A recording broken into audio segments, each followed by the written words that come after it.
Hello everyone, this is Dreadwing 2029. Once again, we've reached the year. It is the top 25 Transformers of 2025. Such a good year, and once again, preference the list. This is Transformers I got this year in 2025. Such a good year for Transformers, especially for me. I really had to, able to save up, able to get as much Transformers as I can, especially with these economic times, especially with, the tariffs and everything else that's going on in this economy. But long and behold, this epic list is finally done. I hope you guys enjoy. Get a drink, get popcorn, sit down, relax, and enjoy the list. And let me know your guess on 21 of the top 5 and especially number 1. Okay guys, thank you so much for this year. Enjoy.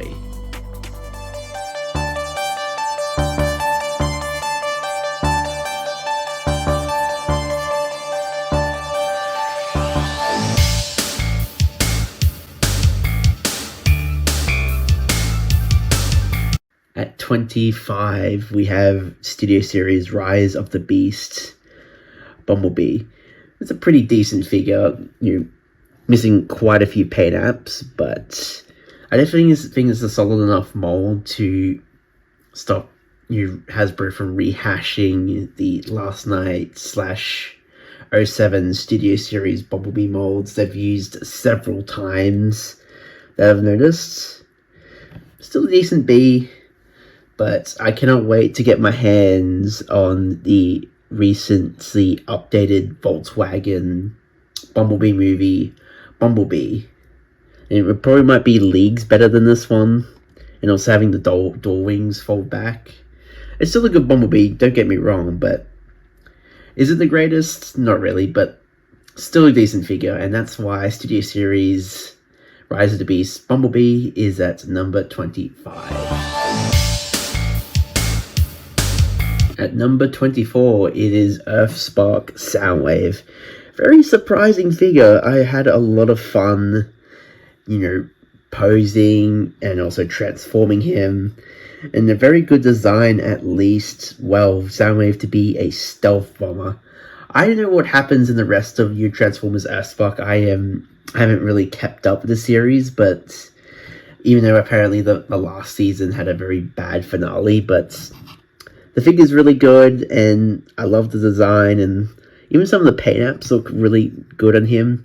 Easy enough transformation, and although I'm probably one of the best Earthspark figures, hands down, aside from a couple like Twitch, Megatron, and a couple others. So Earthspark Soundwave, definitely worth recommending, and that's why he's at number 24. At number 23, it is Alchemist Prime from Age of Primes.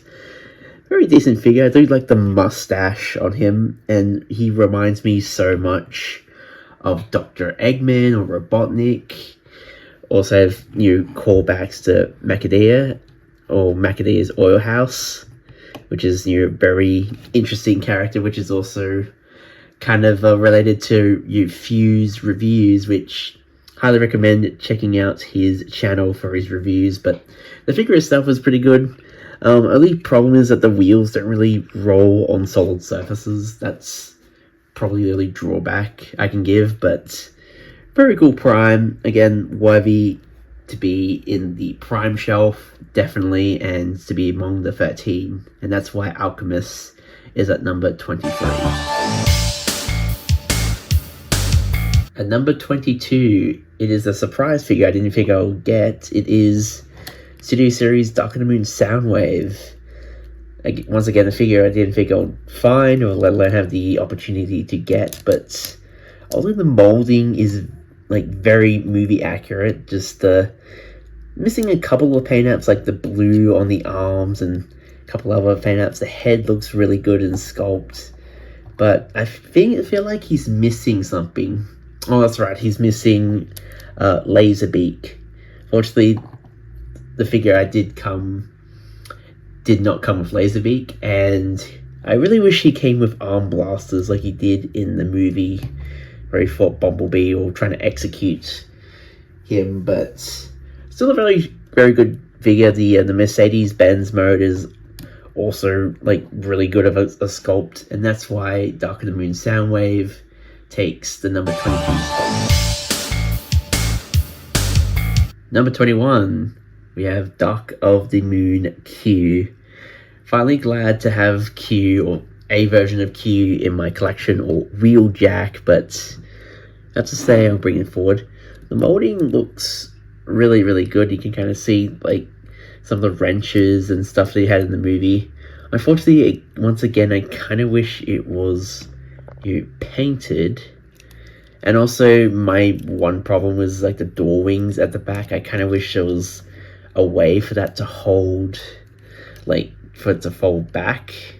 I guess you can kind of say it's like some sort of cloak, like headcanon wise, but anyway, Q is such a good figure. I have to say, like, do you like the accessories, even though his gun looks like a hairdryer, and he's got the movie accurate staff here. So, molding detail and articulation and transformation wise is pretty good too. So, that is why Q gets the number 21 spot. Down to number 20, and who do we have? Studio Series Overload, the reissue edition. Very imposing, very intimidating, also very sturdy as a toy, as a figure, even for a reissue. I mean, got lots of good playability and lots of articulation, and very sturdy to when I will once get all the other pieces to form Devastator. And honestly, with this guy's size and stature, I'm surprised he didn't make an appearance in the movie, only in concept art and only in vehicle form in the final movie, which is really a shame because I kind of glad they went with this as a concept art. There was another one where he's like a walking crab, but I'm glad they stuck with this, and that is why Studio Series Overload is the number 20 spot. Number 19, we have the head honcho, or supposedly, of the Constructicons, Mixmaster. Happy to get Mixmaster. I didn't think I'll get the head of Devastator at any point, not even fully inboxed to even get him, which is astonishing. Even like a ridiculous scalpel prices, I managed to get like a decent price, and honestly it's worth it.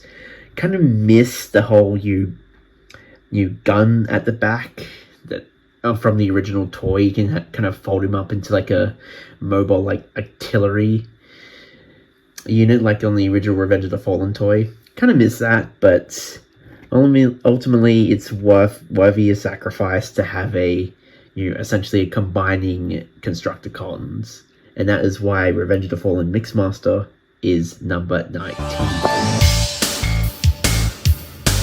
At number 18, we have Legacy Age of Prime's Wasp, or sometimes people call him Fugitive Wasp, which is a nice reference to the cancelled animated toy that was supposed to get along with animated season 4, which never happened. And now, after years later, basically decades later, we finally have an animated Wasp toy. Finally. And honestly, it was worth the wait. Somehow even being better than the original Legacy animated Bumblebee. I don't know what it is. Is it the paint? It's really good paint. Is it the new head sculpt, which is a really beautiful head sculpt? Is it because of the gimmicks? Is it the transformation? I don't know what it is, but honestly, Wasp is really good at this as well, but I'm kind of holding off for animated Bumblebee, and that is why Age of Prime's Wasp is at number 18. For number 17, we've got Studio Series Revenge of the Fallen Scrapper. Another figure I didn't honestly expect to get, but honestly I couldn't pass the opportunity to eventually get one of the Revenge of the Fallen Studio Series Constructicons, and ultimately worth the price. And honestly, even if this did come out in Revenge of the Fallen toy line, honestly, and looking this good, honestly would still buy him. And I don't know if you noticed, but actually this version of Scrapper, which wasn't mine, which was already been used, actually has repo labels on it. It's got stickers, a cat logo, it's got some details, it's got some warning signs, Decepticon symbols all around it, even those reflective stickers. That was a Decepticon symbol, which makes it even more gratifying. Even the transformation with the buckets as the legs, which is really well done. Posability and articulation is really fantastic. And that is why Scrapper is at number 17. Well, hell there. Number 16 is Age of Prime's Beast Wars Quick Strike. Honestly, an amazing figure. Like, absolutely a well done remake. No translucent plastic inside, but honestly, it replaces that with well done paint apps, and they're very shiny paint apps too. And honestly, a much taller than the original, and honestly fits in with the rest of the Predacons, which is what you want. And also articulation in the arm here, and also there, and transformation is fun and gratifying with a little hidden gimmick with the shoulders too. Is a well done remake. I just really wish Hasbro can finally give us a Rampage to complete the Predacons. That's all we need. We got Quick Strike, now we just need Rampage. Give us Protoform X, Hasbro, please. And that is why Quick Strike, Age of Prime Beast Wars, is at number 16. Alright, so at number 15 we have BZ-127, also known as Badassatron. Yes, Badassatron is a really, really good figure. Really cool guy. I mean, look at him. He's really, really, really good. He has a lot of accessories. He's got the knives. He's even got these blasters here, which you can kind of put in the back as jetpacks. He's even got like a Death Tracker gun, which is pretty suitable for TF1 Optimus Prime. Transformation is really fun, and also love doing it over and over again. And obviously detail wise, like really spot on for the movie. I have no idea why this is shelf forming for so long. Like, it is shelf forming on my stores that they even have to reduce it, like price wise, down to the original deluxe prices for Australia before the tariffs, but which is hilarious. But yeah, BZ-127, that is why he is at number 15. At number 14, it is TF1 Studio Series Megatron. The Age of Primes is over. No more false prophets. And definitely well deserved of that line. Just every time I see this, him in this pose, I'm always thinking of that scene, and by golly, what a remarkable, deluxe Megatron figure. Like, absolutely outstanding, like in detail wise and articulation. Love I kind of wish he had the silver paint and also the triple barrel cannon, which some people have actually taken, for the Cybertron Shockwave's actual cannon, and actually made it into TF1 Megatron's arm cannon. But overall, really, really good Megatron, and definitely worth to be led into the future. And that is why Megatron is at number 14. Number 13 is Legacy Generation 1 Skids. The elusiveness of this guy is insane. I was about to get one like a year or two ago, but ultimately Hasbro still implemented the windowless packaging, and he lost his head because of some idiots. And now I finally have one with a head, and honestly, well worth the wait. Like, just look at him. Definitely one of the most underrated, like, Autobots I have to say, like, I hope we get like a modern new version of Generation One Skids, maybe like in a movie or new movie or even a new animation. I hope. Do you like the playability with the accessories here? You can rearrange the different weapons. You can have them like holstered on his arm. Transformation is pretty fun. I also like the little the cute little boxy car that he has. Really awesome. And that's why Legacy Generation 1 Skids is at number 13. Next we have at number 12, Legacy Prime Knockouts.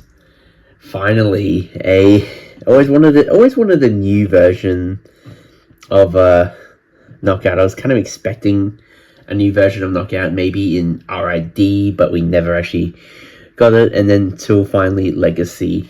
People weren't impressed with the design at first, but ultimately this is a much better figure, especially what we had for like the Prime Knockout. Honestly, that figure is okay, but it's not great.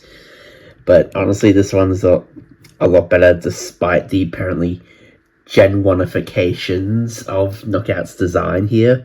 And it just doesn't look that bad. I kind of wish Breakdown had his own mold, like Knockout does. But Knockout's still a superb figure. Do like how solid this guy is, and ultimately, fun transformation. And ultimately, I do like the accessory, like little nod to his Electro stuff. I better watch the paint, but that is why Prime Knockout Legacy is at number 12. Picking in at number 11 is Studio Series 86 Scrapper. Honestly, pretty cool figure, and it's kind of like the Combiner War. It's kind of like more of a competent Combiner Wars version of Scrapper, but made individually, and also slightly much more sturdier, much more articulate, and much more of a solid toy. Especially since my Combiner Wars Devastator isn't exactly as stable as it once did. I don't know, because that's of age, but he's Devastator kind of fell like on top of me, like basically fell off the top shelf. If you see my collection, Devastator's right at the top shelf, and he basically fell on my back and actually hurt me, which is not great. But I'm glad to know. I don't know the rest of the Constructicons are going to be like this, but honestly, if they are, then 86 Devastator is going to be very sturdy. And that is why Scrapper is at legs 11. Down to number 10. Here we got Legacy Age of Primes Sideways. I have to say, hands down, this is probably the most faithful recreation of the Cybertron mold there is thus far. Aside from maybe Cybertron Hotshot, this is pretty good in my opinion. There's a little bit of parts forming with the wings, definitely different from the hinges, obviously missing the clear plastic from the head, but aside from that, absolutely stunning of a figure. Love its design, how much influence it eventually becomes into Prime Soundwave, which is very nice of a nod. I do like the gimmick here, and obviously the fold-out blades like the original toy. Too bad it's not spring-loaded, like I said, a year ago with Hotshot, but it definitely gets the job done, and the transformation, aside from a bit of parts forming, is pretty cool, and definitely the most baddiest looking Decepticon yet, and that is why Sideways Legacy Cybertron is at number 10. At the single digits now, number 9, it is Legacy Age of Primes Primer Prime. Would it be bad if I said that I like everything about this toy except for the dull white color scheme? Aside from maybe the blues and the grays, I reckon the dull white. Honestly, I wish it was a kind of a different paint aside from the molding. I mean, I know that's what Primer Prime is supposed to look like, especially in the aligned continuity of Transformers Prime, but aside from that, I like everything else, like the transformation, the vehicle mode. I do like how the Matrix can form the Star Saber here, and also can go into his chest here. And I also do like the head sculpt too. Very cool head sculpt, but aside from that, just the paint scheme. But honestly, I still like him, and that is why Primer Prime is at number 9. Oh, right there. At number 8, it is Armada Legacy Red Alert. The Armada re-releases for Legacy have been absolutely on fire at the moment with Prime, Hot Shots, Starscream, Megatron, and now Red Alert. And wowzers, this guy is absolutely fantastic. Going from something from the original toy being very bulky, very kind of clunky, to very streamlined and also very sturdy, but ultimately kind of emanates the original toy, but ultimately it's a really good and solid remake, just like with Cybertron Sideways. And absolutely love the transformation. Love how you mix and match the weapons just like his original toy, and also has the Minicon port just like his OG toy. Just needs some Minicons, man. God damn. And that is why Armada Red Alert is at number 8. Number 7, it is Studio Series Gamer Edition, War for Cybertron, or Fall of Cybertron, Ratchet. 6 and 7 were supposed to be together, but ultimately, the more Transformers I got, I realized I had to split them apart, but ultimately I had to include Ratchet here because, wow, this is probably one of the best, if not hands down one of the best, Studio Series Gamer Edition, if not by a certain other one, but, but this is astonishing nonetheless. I love the freaking head on Ratchet. He even got little details there. I love how you can swap out the arm, just like in the game with his medical gun here. Ultimately, love the transformation. Even though the vehicle mode's a little bit of a crashed car part, a little bit with all the panel lines, it's still a worthy vehicle, and transformation is really kind of cool. I do like it. I thought it was going to be super complex, but hey, it turned out to be pretty cool, and that is why Studio Series Gamer Edition Ratchet is at number 7. And you probably guess which is number 6. Yeah, you guessed right. At number 6, it is Studio Series Gamer Edition Ironhide.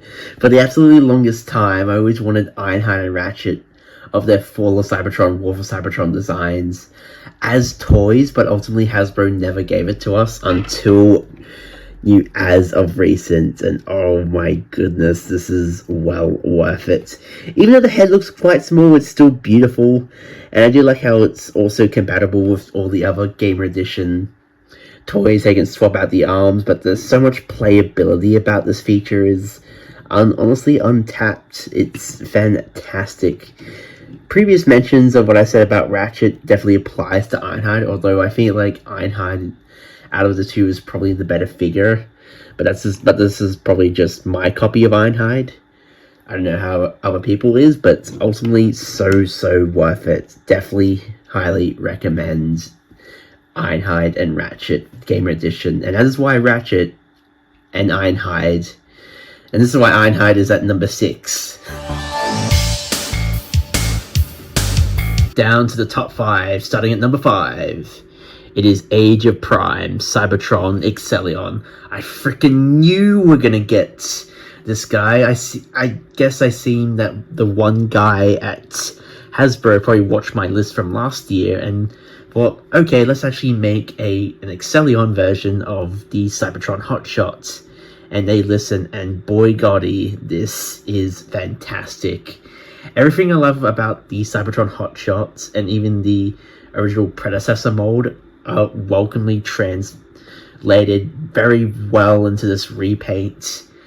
If I was collecting back then when Cybertron was huge, this guy for sure would be on the wanted list, and this is fantastic. Do I even need to say any more?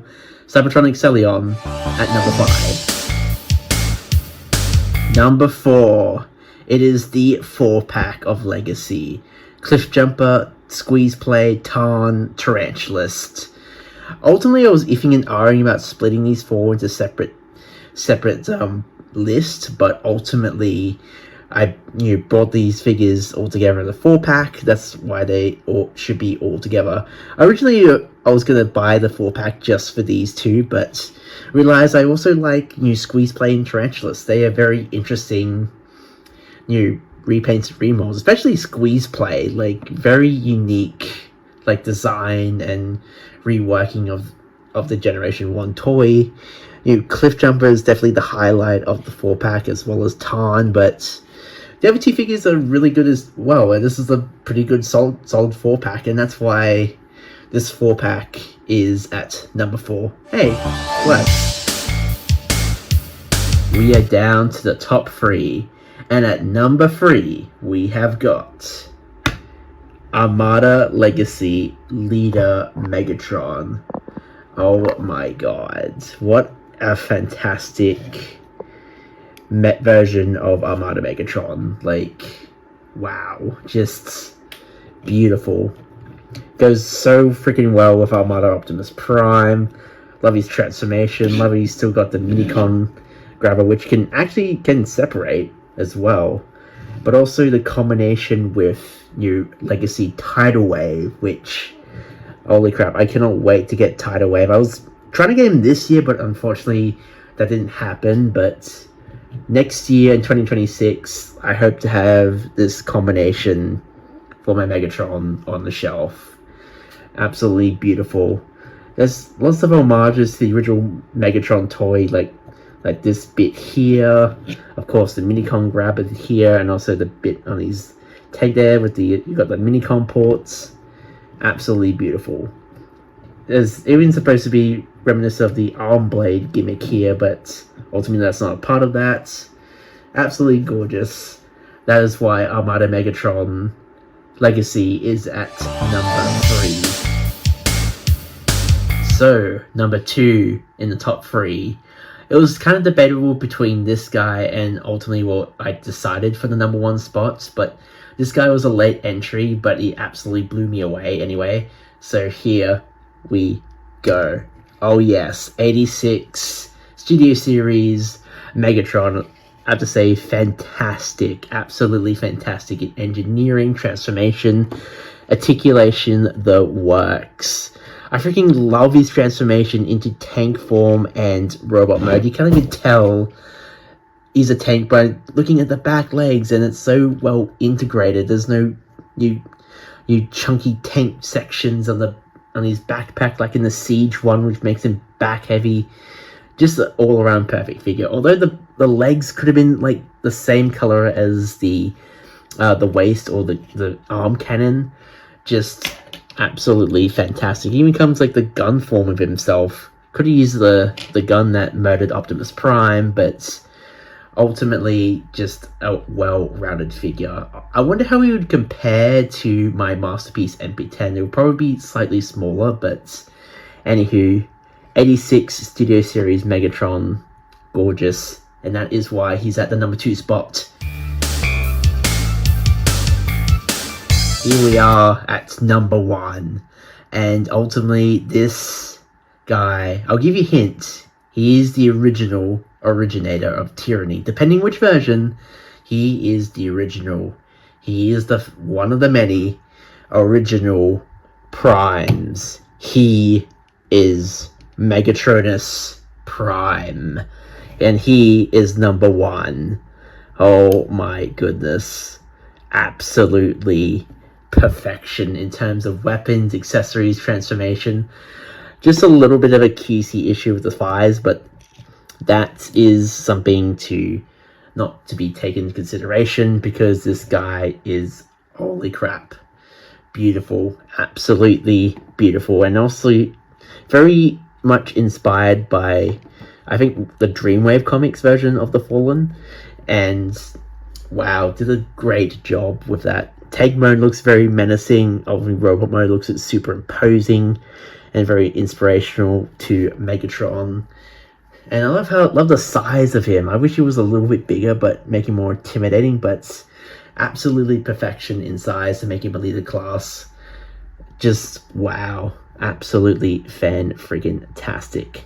That is why Megatronus Prime, aka the Fallen, is the number one top 25 Transformers of 2025. And that was the list, guy. I want to thank you so much for all the support and subscribers and comments and likes for this year. I hope you guys have a wonderful Merry Christmas and hope to see you again in abroad the next year.